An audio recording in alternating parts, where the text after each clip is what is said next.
keep your plumbing pipes from freezing this winter. I'm going to give you some tips and tricks to help you. And then at the end, I'm going to tell you about a really unique product that's available to you if you've got an area that this happens too often. Now, frozen pipes are something that happen, and when they do, it can be bad. It can get really bad. Here in Dallas, I remember one time the temperature got so low. This was back in the 80s, and it was below freezing for a long time. And we were actually, as plumbers, getting calls, and we were charging people, unfortunately, at the time it was probably a lot of money, but we were charging people to go by just to turn off their water because lines had literally been freezing for so long that when they thawed, every plumber in town was busy. Busy.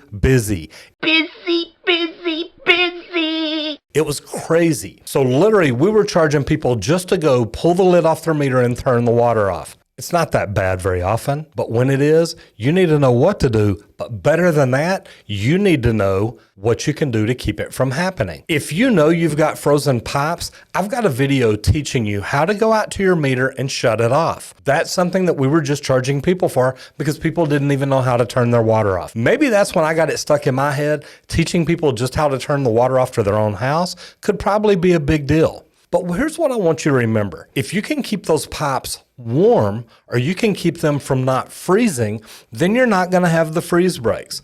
Now, there's different ways to do it. Say you're going out of town for a while. You can do a couple of things. Number one, you can turn your water off either at the valve by your house or at the meter. I mean, look at me, guys. It's already getting cold here. So learn how to turn your water off if you're going to be out of town and you know the temperatures are going to get cold. Why will that help you? If it freezes then and breaks, at least it's not going to flood. Now, you may still get some water damage, and you need to remember when you come back home to turn that water back on, turn it on real slow and be careful because you don't want something to flood then in case there was a freeze break somewhere. Now, another thing too is pipes normally only freeze on an exterior wall if it gets cold enough. Now, if you've got plumbing on an exterior wall, and I do. I've got a shower that's on an exterior wall, and I've got lines that actually run through my attic. Now, normally that doesn't happen in Texas, but I wanted a wet bar installed upstairs. So I ran lines across the attic. Now, I insulated them very well. Anytime it gets below freezing, I know I need to go upstairs and let that faucet drip. So there's a couple of tips right there. Number one, if you've got something on an exterior wall and it's in a cabinet, open that cabinet door. If it's warm inside the house, keeping that warm air, remember, you've got a wall here and you got that water line right in the middle of that wall. Maybe not right in the middle, but one side or the other. That you've got the water line in that wall. Now, if it can freeze from it being cold outside, don't you think it could stay warm by being warm on the inside? If you can create an area where it's just warm enough in that cabinet to keep it from freezing, guys, this can save you thousands of dollars. Now, improve on that. Keep it warm on the side, but also let it drip. Now, I tell people, because I have people ask all the time, look, do I need to make interior faucets drip? Do I need to let everything in the house run? No, you really don't. They say as long as the water is moving, it won't freeze. Now, my thought is the colder it's going to get, the more water you need moving.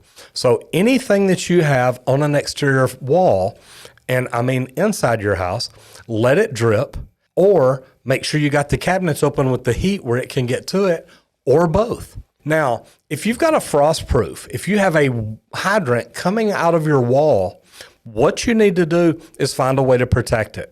Now, they make the styrofoam covers that you can literally hook onto it and pull it tight and it'll slide right up against it. And I think that's pretty good. I also like the idea of maybe wrapping it with a towel, a blanket, maybe a hand towel, anything you've got small enough. And I know I said a blanket, not a whole blanket, but pieces of one. If you can wrap that up and put that in there, you're creating more insulation. You're creating a little bit more to keep it away from the cold air. What you don't want to do is let that cold air get all the way into it and keep freezing it. Now, most of the frost proofs go back into the wall. The actual shutoff is not till further back. Some of them aren't real far back, some of them are. You just want to make sure you're doing everything you can to keep that protected. Now, another big tip, make sure you disconnect your hoses. One thing you don't want to do is have a water hose hooked up to that frostproof. Number one, if your water hose has pressure on it or has a valve on the end of it, and that's full of water, that water hose can freeze and break. Okay, tell you a stupid story. When I was a kid, ours was frozen, and I thought it was really cool because I could go out and kick the hose and make the hose break. So I'm out kicking the hose, and needless to say, my dad came out and he was kicking something too, but it wasn't a hose. But anyway, guys, it's really brittle and it will break. So be very careful about how you protect your house. Disconnect the hoses, keep everything warm. Now, let me give you a super tip. And I've gone to houses before where they're like, oh, well, you fixed this last year. It should be free. No, ma'am, look, we put insulation on it. We did everything we can do. Did you let it drip? Did you do this? Now, I'm talking about a frostproof. It was in a bad area. It was really short, but it was on the north side of the house. It was the only thing stubbed up, and it was in a garage area. So what I told her is, look, here's what we can do. They make a product. It's a heat strip tape, and you can literally wrap this tape around it and plug this tape in, and it's set on a thermostat. So when when the air temperature gets below 35 degrees, 33 degrees, wherever you set it, this thing will kick on and keep those pipes warm. Guys, if you've got an exterior wall that you've had problems in before, this is a great thing to do, because if you can keep those pipes warm, you're never going to have a freeze break. You're never going to have a problem. Now, I will tell you this. You've got to make sure that's plugged in. So if you just stick an electrical outlet out of the wall and you forget to go plug it in, you're going to have a problem. Make sure if you know it's going to freeze, you think about it and you do anything and everything you can. If you've ever had a freeze break, do me a favor, leave a comment down below and let me know, how did you know you have a freeze break? How did you fix that freeze break? And were you able to turn the water off immediately? I'm Roger Wakefield, Lead AP, the expert plumber. I'll see you on the next video if you don't get flushed.